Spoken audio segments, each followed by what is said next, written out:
In grade 8, he learnt about World War I.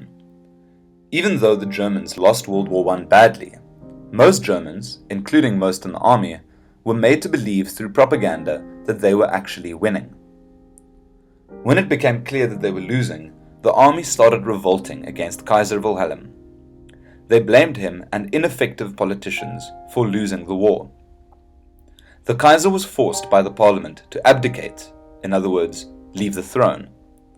The monarchy was disbanded, and a democratic republic was established by the Chancellor, who was the head of parliament, with Friedrich Ebert as president.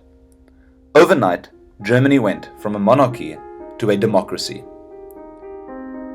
The German soldiers, angry at their loss, left their stations and returned to the cities, but were able to keep their weapons. These angry, disgruntled soldiers and their guns would play a very important role in the establishment of a fascist state. The new democracy was of a very high standard, especially for its time. It was intended to represent the widest variety of people and aimed to reduce political conflict. For example, both men and women over 20 could vote, as long as they were German citizens. Parties would be represented in parliament proportionally.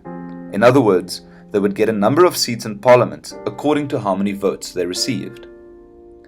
The biggest flaw in this new democracy was a policy called Article 48, which allowed the president to bypass parliament.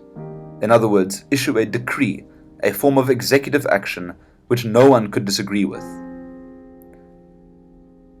The president and parliament moved away from the old capital, Berlin, where political violence between government, communist revolutionaries, and military forces was on the streets.